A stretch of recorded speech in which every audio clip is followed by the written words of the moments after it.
அது அடுத்த தலைமுறைக்கான வாழ்க்கையாக இருக்கும் என்பதை சொல்லிக்கொண்டு வருகிற 23ஆம் தேதி நடைபெறுகிற காரைக்குடி சட்டமன்ற இடைத்தேர்தலில் மண்ணின் மகன் அண்ணன் செந்தவரன் சீமானுக்கு ஏர் சுமக்கும் விவசாய சின்னத்திலே வாக்களித்து பெருவாரியான வாக்கு வித்தியாசத்திலே வரலாற்றிலே இல்லாத அளவிற்கு காரைக்குடியிலே சீமான் எல்லோரையும் பின்னுக்கு தள்ளி லட்சக்கணக்கான வாக்கு வித்தியாசத்திலே வென்றார் என்கிற செய்தி வர வேண்டும். 15 ஆண்டு காலமாக உங்களுக்காக உழைத்த ஒருவனுக்கு நீங்கள் கொடுக்கிற அங்கீகாரமாக, நீங்கள் கொடுக்கிற நன்றிக்கடனாக தொடர்ச்சியாக 16 21 சீமான் தோற்று போனார். ஆனால் சொந்த ஊரிலே லட்சக்கணக்கான வாக்கு வித்தியாசத்திலே சீமான் வென்றார் என்ற செய்தி வர வேண்டும். அதிலும் கேரளம்பூர் கிராமத்தில் அதிக வாக்கள் பதிவானது என்கிற செய்தியை நீங்கள் கொடுப்பீர்கள் நம்பிக்கையோடு விடைபெறுகிறேன். நன்றி, வணக்கம். நாம் தமிழர்.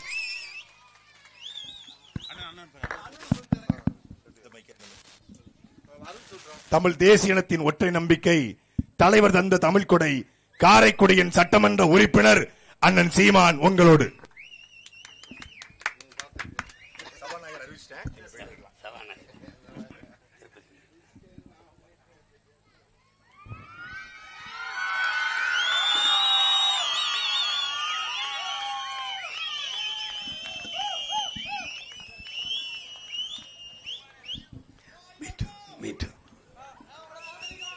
நானும்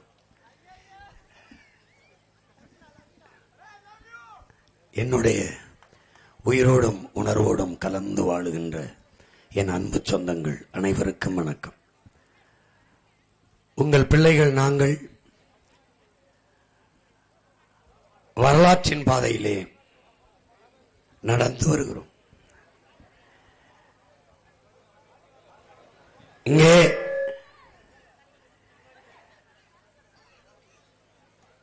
இதுவரை இந்த மண்ணில் இல்லாத ஒரு மகத்தான மாற்றத்தை நிகழ்த்த வேண்டும் என்கிற பெருங்கனவோடு நடந்து வருகிறோம்.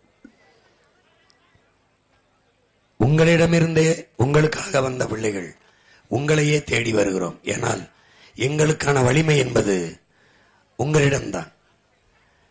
நாங்கள் வந்ததற்கு காரணம் என் மக்கள் நீங்கள் தூக்கி சுமக்கிற பிரச்சனைகளை களைய வேண்டும் என்ற நோக்கத்தில்தான். அதற்கான வலிமையை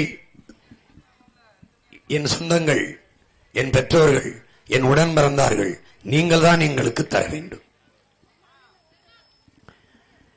இதுவரை அதிகாரத்தில் இருந்தவர்களுக்கு அந்த வலிமையை கொடுத்தது நீங்கள் தான். நம்மளை வறுமை ஏழ்மையில் ஆழ்த்தி, பசி பஞ்சத்தில் வீழ்த்தி, 5க்கும் 10க்கும் கையேந்துகிற ஒரு அடிப்படை தேவைகளை கூட நிறைவேற்றிக் கொள்ள முடியாத நிலையில் நம்மளை வைத்திருப்பது இந்த அதிகாரம், இந்த ஆட்சியாளர்கள் தான். நாம் தேர்வு செய்து வைத்தவர்கள் தான். நம்மால், நாம் நினைத்தால் இது எல்லாவற்றையும் மாற்ற முடியும். ஒற்றை வாக்கால் மாற்றிவிட முடியுமா என்று என் அன்பு சொந்தங்கள் எண்ணக்கூடும். ஒரு வாக்கால் முடியாது, ஒரு ஓட்டால் முடியாது. ஆனால் ஒவ்வொரு ஓட்டால் மாற்ற முடியும். ஒவ்வொரு ஓட்டும் இணைந்தால் மாற்ற முடியும். தனி மரம் தோப்பாகாது என்று சொல்வது சரிதான். ஆனால் தனித்தனி மரங்கள் எல்லாம் சேர்ந்துதான் தோப்பாகிறது. நான் வரும்போது ஒற்றை மகன், என்னிடத்தில் எதுவும் இல்லை. உணர்வு நாங்கள் தமிழர்கள் என்ற தேசிய இன உணர்வு என்னிடத்தில் இருந்தது. கனத்த காயம், ஆற்ற முடியாத வலி, என் இனம் செத்த துயரம், அதுவும் என் கண்முன்னே நிகழ்ந்த கொடூரம். அந்த ஆவேசத்தில் வெடித்து கதறி துடித்து கத்தினின் தெருவங்கும் என்னை மானியே உணர்வு பெற்ற என் தம்பி தங்கைகள் திரண்டார்கள். எதிரிகள் மிரண்டார்கள். ஒற்றை மகனாக வந்த நான் 36 லட்சம் பெரும் அரசியல் படகை கட்டி வைத்திருக்கிறேன். என் ஒருவனால் இவ்வளவு முடியும் என்றால் நம் ஒவ்வொருவரால் எவ்வளவு முடியும் என்பதை என் அறிவில் சிறந்த எனது பெற்றோர்களும் தம்பி தங்கைகளும் சிந்தித்து பார்க்கணும். உங்கள் மகன் இங்கே நிற்பது நான் வெற்றி பெற அல்ல, நாம் வெற்றி பெற, நம் இனம் வெற்றி பெற. மற்றவர்களுக்கு வாக்கு செலுத்தினோம். சூரியனுக்கு போட்டோம், கை சின்னத்திற்கு போட்டோம், ரெட்டலைக்கு போட்டோம், தாமரைக்கு போட்டோம். அவர்கள் வென்றார்கள். ஆனால் தொடர்ந்து நாம் தோற்றுக்கொண்டுதான் இருக்கிறோம். இம்முறை ஏனும் ஒரு மாற்றம். நாம் ஏன் வெல்லக்கூடாது? மக்களின் வெற்றிதான் மகத்தானது. மக்களின் ஆட்சி, மக்களுக்கான அதிகாரம் என்பது மக்களால், மக்களுக்காக, மக்களே தேர்வு செய்கிற ஆட்சி தான் மக்களாட்சி.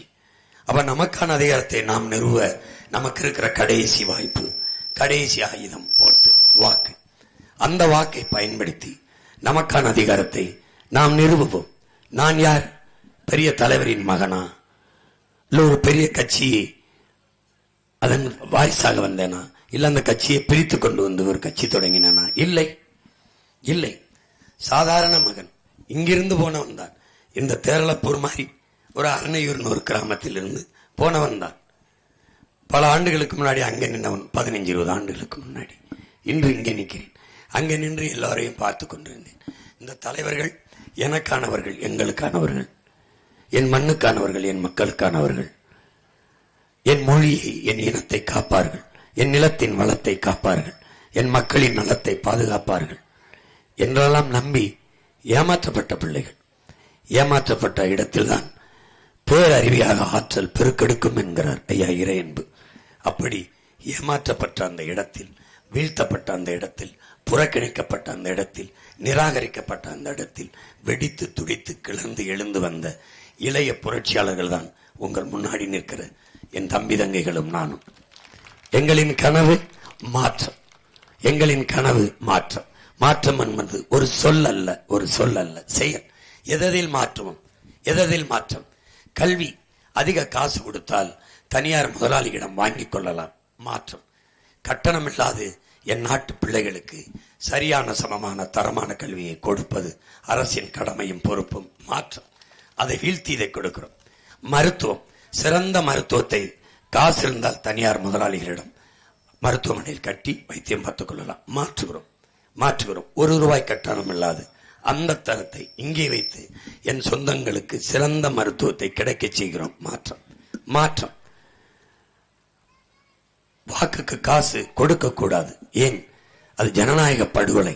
2வது, வாக்குக்கு காசு கொடுத்துகிறவன் ஏமாற்றுகிறான், திருடுவதற்கு, ஊழல் லஞ்சம் பெறுவதற்கு அனுமதி கேட்கிறான். ஓட்டுக்கு காசு கொடுக்கிற இடத்தில் மக்களுக்கு சேவை என்கிற சொல் செத்து போகிறது. முதலீடு செய்கிறவனின் லாப தேவை பிறந்து விடுகிறது. ஒரு ஓட்டுக்கு ₹1000 கொடுக்கிறவன் வென்று வந்தால் 30 கோடியை செலவழிக்கிறவன் 300 கோடி சம்பாதித்துக் கொள்ளலாம். மந்திரியானால் 3000-4000 கோடி சம்பாதித்துக் கொள்ளலாம். இந்த நம்பிக்கையில் தான் முதலீடு செய்கிறான். அப்ப மக்களுக்கான சேவை எங்கே இருக்கும்? மக்களின் பிரச்சனை எங்கே தீர்க்கப்படும்? மக்களுக்கு அவனே பிரச்சனையாக மாறிவிடுவான். அதனால் அதை மாற்ற வேண்டும், அந்த நிலையை மாற்ற வேண்டும். முதலில் பணம் இருக்கிறவன் தான் அரசியல் செய்ய முடியும், அதிகாரத்துக்கு வர முடியும் என்கிற நிலையை மாற்ற வேண்டும்.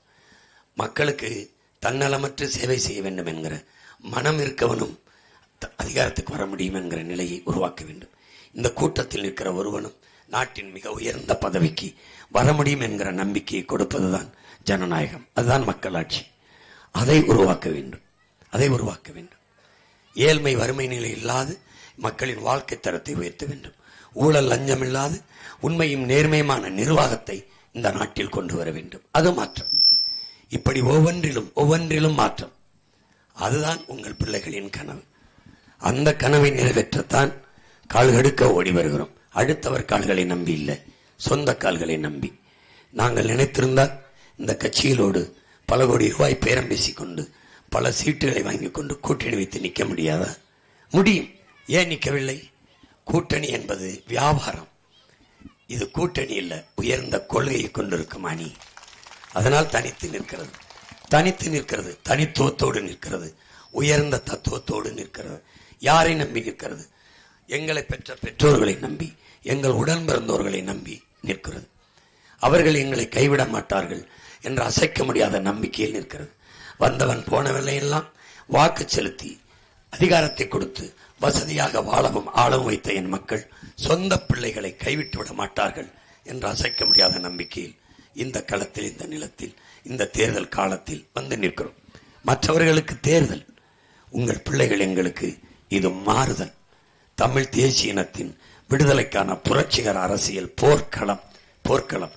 இழந்துவிட்ட உரிமைகளை மீட்க, இருக்கிற உரிமைகளை பாதுகாக்க, கண் முன்னாடி களவு போய் கொண்டிருக்கிற நிலத்தின் வளத்தை எல்லாம் பாதுகாக்க, வருங்கால தலைமுறை பிள்ளைகளுக்கு வாழுகிற பூமியாக இதை வைத்துவிட்டு போக உங்கள் பிள்ளைகள் இந்த களத்தில் நிற்கிறோம். காற்றை சுவாசிக்கவில்லை, நாம் கந்தக தூசி, நீரை குடிக்கவில்லை, விஷத்தை, சோற்றை உண்ணவில்லை, நஞ்சை உண்டு கொண்டிருக்கிறோம். இதை மாற்ற வேண்டும் என்று நினைக்கிறோம். என் பெற்றோர்கள், என் உடன் பிறந்தார்கள், பிள்ளைகளுக்கு காசு பணம் காரு வைத்துவிட்டு போக விரும்புகிறார்கள். நாங்கள் உங்கள் பிள்ளைகள், அந்த பிள்ளைகளுக்கு சுவாசிக்க நல்ல காற்றை வைத்துவிட்டு போக வேண்டும் என்று நினைக்கிறோம். அவர்கள் தங்கத்தை வைத்துவிட்டு போக நினைக்கிறார்கள். நான் உங்கள் மகன், அந்த பிள்ளைகளுக்கு குடிக்க நல்ல தண்ணீரை வைத்துவிட்டு போக வேண்டும் என்று விரும்புகிறேன், தவிக்கிறேன். அவர்கள், நீங்கள் என் பெற்றோர்கள் எல்லாம் பிள்ளைகளுக்கு சொத்து சேர்த்து வைக்க வேண்டும் என்று நினைக்கிறீர்கள். உங்கள் பிள்ளைகள் நாங்கள் அந்த பிள்ளைகளுக்கு நஞ்சில்லாத சோற்றை வைத்துவிட்டு போக வேண்டும் என்று எண்ணுகிறோம். இங்கே வணங்குகிற சாமியை காப்பாற்ற போராடுகிற கட்சிகள் நிறைய இருக்கிறது. உலகத்திலே வாழுகிற பூமியை காப்பாற்ற ஒரே ஒரு அரசியல் கட்சி தான் இருக்கிறது. அது நாம் தமிழர் என்கிற அரசியல் கட்சி தான். அது மட்டும்தான் வாழுகிற பூமியை காப்பாற்ற துடிக்கிறது. ஏனென்றால் சாமியையும் சேர்த்து தாங்கிக் கொண்டிருப்பது என் பூமிதான் என்கிற புரிதல் எங்களுக்கு இருப்பதால். நீங்கள் கோயில் கட்டியிருக்கிறீர்கள். கோயிலை தந்தது யார்? கற்களை, மலை. சிலை செய்து வைத்திருக்கிறீர்கள், சாமி சிலை. சிலையை தந்தது யார்? மலை. 18ஆம் படி என்று பல நூறு படிகளை ஏறி வழிவிடுகிறீர்கள். படிக்கல்லாக படுத்திருப்பது யார்? என் மலை. அதனால் நீங்கள் சாமியை காக்க போராடுகிறீர்கள். சாமியவே தந்த அந்த மலையை காக்க உங்கள் மகன் போராடுகிறீர்கள். அதுதான் முக்கியம், அதுதான் முக்கியம். இங்கே பூகம்பம் வந்தது. பூமி தாய் பெருங்கோபத்தில் பிளந்தால் பல கோயில்கள் உள்ளே போனது, தெய்வங்களை உள்ளே போய் புதைந்தது. பூமி தாய் தான் எல்லாம் தந்தாள். நீங்கள் இந்த பூமியிலே பார்க்கிற எல்லாம் அவள் தந்ததுதான். இயற்கை என்பது என்ன என் பெற்றோர்களே? மனிதனால் படைக்க முடியாததெல்லாம் இயற்கை. மனிதனால் படைத்தது எது? இந்த கார், இந்த ஒளிவாங்கி, இந்த கட்டடம் எல்லாம் மனிதனால் படைக்கப்பட்டது. இதுக்கெல்லாம் மூலம் யார்? இயற்கை தான். இந்த சிமெண்டை தந்தது அவர் தான், செங்கலை தந்தது அவர் தான், கம்பியை தந்தது அவர் தான், காரை தந்தது அவர் தான், மைக்கை தந்தது அவர் தான், செருப்பு தந்தது, சட்டை தந்தது, எல்லாம் தந்தது அவர் தான். அப்போ பூமியை தவிர நமக்கு உலகத்தில் தலை சிறந்த சாமி ஒன்றுமில்லை.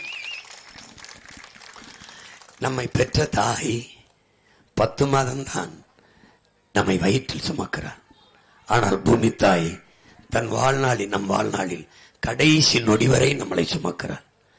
நம்ம இறந்தவுடன் நம் அம்மா பெற்ற தாய் அவ கூட பிணமென்று ஒதுக்குவாள். ஆனால் பூமி தாய் மறுபடியும் தன் வயிற்றுக்குள் நம்மளை வாங்கிக் கொள்கிறவள் இந்த பூமி தாய் தான். காலுக்கு கீழே மிதிவிடுவதால் அவள் அருமை நமக்கு தெரிவதில்லை. தெரிந்ததால் இந்த மகன் அவளை காப்பாற்ற துடிக்கிறேன். பெற்ற தாய்க்கு நோய் வந்தால் பிள்ளைக்கு வரும், பூமி தாய்க்கு நோய் வந்தால் எல்லா உயிர்களுக்கும் வரும். அதனால் பூமி தாயை காப்பாற்ற உங்கள் பிள்ளைகள் போராடுகிறோம். பேரன்புமிக்க என் பெற்றோர்களே, என் தாயின் மாரில் நான் பால் குடித்தேன், என் தங்கையும் தம்பியும் குடித்தார்கள். பூமி தாயின் மார் மலை, அதிலிருந்து அருவிப்பால் வந்தது, ஆறாக ஓடியது. உலக உயிர்களுக்கெல்லாம் தாய்ப்பாலாக வந்தது அந்த அருவிப்பால் தான். அருவியை தந்தது அந்த மலை மார்புதான். அந்த மாறை இந்த அயோக்கியர்கள் மலை மணல், எம் சாண்ட், கல்குவாரி என்று வெட்டி எடுத்து போகிறார்கள். என் தாயின் மாறை அறுத்து காசாக்குகிறார்கள். பார்க்க சகிக்கவில்லை. அதை தடுப்பதற்காகவாது இந்த மகன் வென்றாக வேண்டும் என்று நிற்கிறேன். தாயின் மாறில் பால் குடிக்கலாம், அதை அறுத்து ரத்தம் குடிக்கக்கூடாது, கொடுமை. அந்த கொடுமையை தடுக்க நினைக்கிறேன். பூமி தாயின் கைகள் என நீண்ட மரங்களை வெட்டினார்கள், மார்பன நீண்ட மலையை வெட்டினார்கள், இரத்தமா நாளங்களாக ஓடிய நதியை மண்ணள்ளி தின்று கொன்றார்கள். எல்லாவற்றையும் தடுக்க காக்க போராடுகிற பிள்ளைகள் தான் உங்கள் முன்னால் நின்று கொண்டிருக்கிறோம்.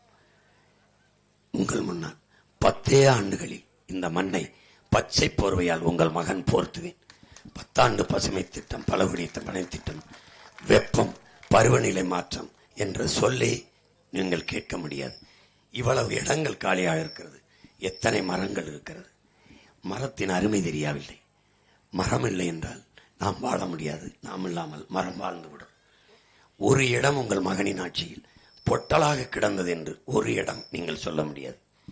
ஒன்று நீர்த்தேக்கம், அல்லது ஆடு மாடு கோழி பண்ணை, எரும மாடு பண்ணை, கழுத பண்ணை, ஏதாவது ஒன்று மேய்ந்து கொண்டிருக்கும்.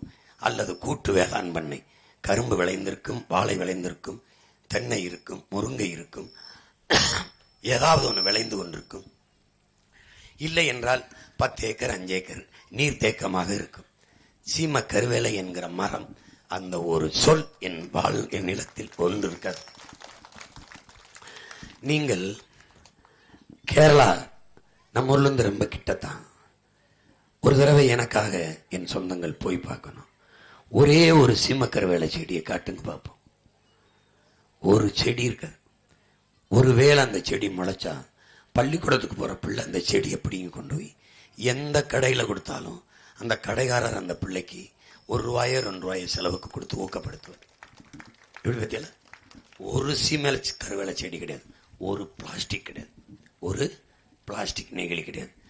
இங்க இருந்து போற நம்ம பிள்ளைங்க குடிச்சிட்டு போத்தல் அப்படி தூக்கி போட்டாங்க வைங்களேன், போலீஸ் வராது, எங்கிருந்து மக்கள் வர்றான்னு தெரியாது, சுத்தி அதை எடு ஊரு கொண்டு போம்பான். என் நம்பி எல்லாம் இங்க இருந்து கேரளாவுக்கு போகும்போது இந்த பிளாஸ்டிக் போத்தலை வண்டியில வச்சிருக்காங்க, அங்க போட்டுருவான்ட்டு அந்த போத்தலை இங்க வையினா செக் போஸ்ட்ல சோதனை சாவடியில போலீஸ் இங்க வை, வண்டி வண்டணும் என்ன எல்லாத்தையும் குறிச்சு வச்சுட்டு போயிடறான். இவன் 2 நாள் கேரளாவை சுத்திட்டு திருப்பி வரேன், நள்ளிரவுல வரேன். அந்த காவலர் இப்ப பணியில இல்ல. எந்த காவலர்? இந்த போத்தலை வாங்கி வச்சவர் இல்லை. ஆனா வேற ஒரு காவலர் வந்து வண்டியை மறிக்கிறார். இந்த வண்டி என்ன? ஏய், இந்த போத்தலை ஒண்ணுதானே? ஆமா, எடுத்துட்டு போகணும். இவன் எப்படா அந்த போலீஸ் இல்ல வேற போலீஸ் இருக்கான், எப்படி நம்ம வண்டி என்ன? அவன் இந்த வண்ணம், இந்த எண்ணு, இத்தனை போத்தல் இன்னும் எழுதி வச்சுட்டு போயிருக்கான். அப்ப அதை சரியா கணிக்கிறான். அதனால அந்த நாடு கடவுளின் தேசமா இருக்கு. அதுக்கு பேர் என்ன? கேரளாவுக்கு பேரு கடவுளின் தேசம். கேரளாவில் மழை பெய்யல, பருவநிலை மாறிடுச்சு. எப்பாவது கேள்விப்பட்டிருக்கீங்களா? நான் உங்களுக்கு ஒன்று சொல்றேன் அண்ணே, விண்ணூர்தியில பறங்க, கேரளாவுக்கு பறங்க, இந்தியா முழுமைக்கும் பறங்க. கேரளாவில் பறக்கும்போது பச்சையா இருக்கும், அங்கங்க வெள்ளை வெள்ளையா சின்னதா புள்ளியா தெரியும் வீடுகள். அப்படியே சென்னைக்குள்ள நம்ம ஊருக்கு வாங்க, தமிழ்நாட்டுக்குள்ள வெள்ளை வெள்ளையா தெரியும், புள்ளி புள்ளியா பச்சை தெரியும். அங்க பச்சையா இருக்கும் புள்ளி புள்ளியா வெள்ளை தெரியும், இங்க வெள்ளையா இருக்கும் புள்ளி புள்ளியா பச்சை தெரியும். இந்தியா முழுமைக்கு எல்லா மாநிலத்திலும் இப்படிதான் தெரியும். கேரளா மட்டும்தான் ஒரு சின்ன வீடுனாலும் மா பலா வாழை தென்னை எலுமிச்சை மரங்களை வைத்து வீடு இருக்கும். இப்படி ஒரு சாலை, நடுச்சாலையில ஒரு தென்னை மரம் இருக்கு. அந்த மரம் கழுத்து சும்பிரிச்சு காய்க்கல, ஆனா யாரும் வெட்டுன்னு சொல்லல. இந்த மரத்தை வச்சுட்டு இப்படி விலக்கி ஓட்டி போறானே ஒழிய ஒருத்தங்க கூட அந்த மரம் இடையூறா இருக்குன்னு சொல்லல. ஏன்? மரத்தை அவன் உயிரா நினைக்கிறான், மரத்தை நேசிக்கிறான்.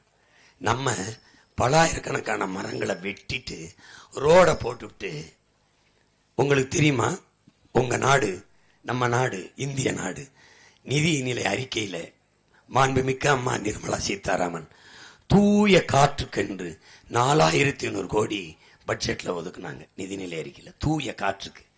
இந்தியாவில் ஒரே ஒரு மகன் தான் கேள்வி கேட்டேன், அந்த காற்றை எங்கிருந்துமா வாங்கிட்டு வருவீங்க, எப்படி எங்களுக்கு கொடுப்பீங்க அப்படின்னு. இந்த எரிகாற்றை சிலிண்டர் அடைக்கிற மாதிரி சிலிண்டர்ல அடைச்சு இடுப்புல பெல்ட்ல அப்படி கோர்த்துக்கிட்டு அப்படியே இந்த ஹெட்போனை போட்டு பேசிட்டு போற மாதிரி மூக்கில் மாட்டிக்கிட்டு போக வேண்டியதான். எங்கிருந்து வாங்குவீங்க? காற்றை தரக்கூடிய மரங்களை எல்லாம் வெட்டிட்டு ரோட்டை போட்டுட்டு தூய காற்றை எப்படி கொண்டு வருவீங்க? எப்படி கொண்டு வருவீங்க? கிளீன் இந்தியா கொண்டு வந்த ஒரு நாடு கிரீன் இந்தியா கொண்டு வந்திருக்கும், அது செய்யாது. உன் மகன் வந்து 10 ஆண்டு பசுமை திட்டம், பல கோடி பனை திட்டம் கொண்டு வந்து பலாயிரக்கணக்கான இளைஞர்களை, பிள்ளைகளை வேலைக்கு எடுத்து மரக்கன்று நடுவது வளர்ப்பதையே மக்கள் இயக்கமாக மாற்றி என் பூமியை பச்சை போர்வையால போர்த்தி என் தாயை மூடிடுவேன். பருவநிலை மாறிச்சு, பருவமழை பெய்யல, புவி வெப்பமாயிருச்சு, வெயில் கொளுத்துச்சு, எதுவுமே இல்லாம மாத்திடுவேன். ஒன்னையும் மாத்த நினைக்கிறேன். அதனாலதான் மாற்றம் என்ற கனவோடு உங்கள் பிள்ளைகள் நிற்கிறோம். நீங்க என்ன செய்யணும்? எங்க மாறணும்? சூரியனுக்கு போட்ட ஓட்டை மாத்தணும், கைச்சின்னத்துக்கு போட்ட ஓட்டை மாத்தணும், ரெட்டலைக்கு போட்ட ஓட்டை மாத்தணும், தாமரைக்கு போட்ட ஓட்டை மாத்தணும். எங்க மாத்தணும்? விவசாயிக்கு மாத்தணும். இவ்வளவுதான். நீங்க அதை மாத்துங்க, உங்க பிள்ளை எல்லாத்தையும் மாத்திரு, தலைகளா மாத்திரு. குடிக்க தண்ணி இல்ல, தர்றேன் தண்ணி. எரிக்க மின்சாரம் இல்ல, தர்றேன் மின்சாரம். சிலிண்டர் தர்றேன், ஓசியா இல்ல, காசுக்கு தரேன். தண்ணியை காசு இல்லாம தரேன்.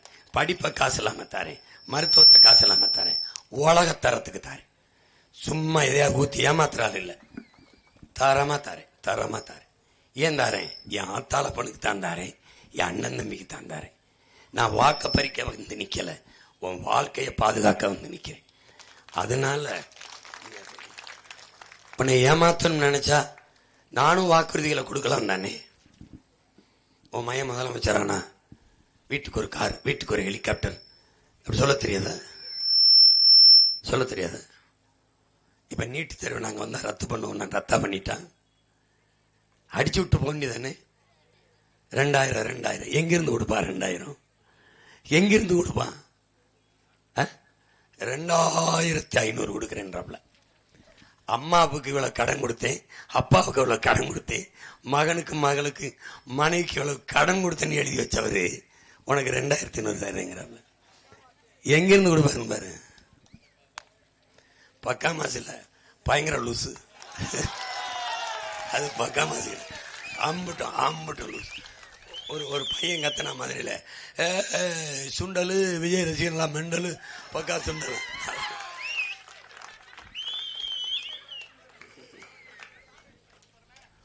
ஒரு பைத்தியக்கார கொடுத்துக்கிட்டு சிக்கிக்கிட்டு நம்ம படுற பாடு பெரும்பாடாரு. அதனால அறிவு சமூகம், கற்றறிந்த மக்கள் நிறைந்த மண்ணிலே நின்று உங்கள் பிள்ளைகள் இந்த மாற்றத்தை தொடங்க நினைக்கிறோம். உங்கள் மதிப்புமிக்க வாக்கை உங்கள் பிள்ளைகள் எங்களுக்கு செலுத்தி நீங்கள் வெற்றி அடையணும். என் வெற்றி என்பது தனிப்பட்ட சீமானின் வெற்றி இல்லை, தமிழ் பேரினத்தின் வெற்றி. அதன் இனத்தின் தன்மானத்திற்கு, இனமானத்திற்கு கிடைத்த வெற்றி.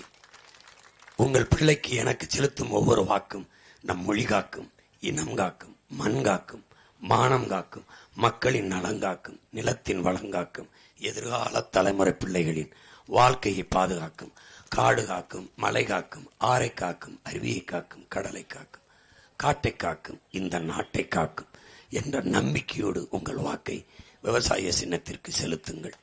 விவசாய சின்னத்திற்கு வாக்களியுங்கள். வருங்கால தலைமுறைகளுக்கு, என் தம்பிதங்களுக்கு வாழ்வழியுங்கள். புரட்சி எப்போதும் வெல்லும். நம் வெற்றி அதை சொல்லும். இலக்கு ஒன்றுதான், இனத்தின் விடுதலை. இனம் ஒன்றாவோம், இலக்கை வென்றாவோம். தமிழ்தாய் வாழ்க, தலைவர் பிரபாகரன் வாழ்க. நாம் தமிழர்.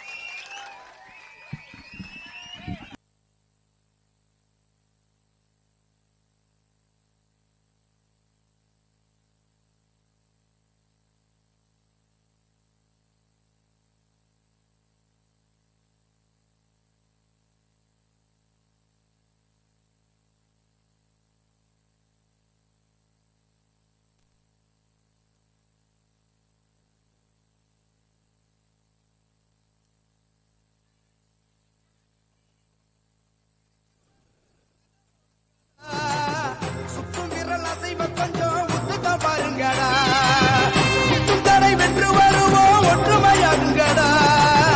எட்டும் வர எட்டி நடக்கல கட்டளை கேளுங்கடா.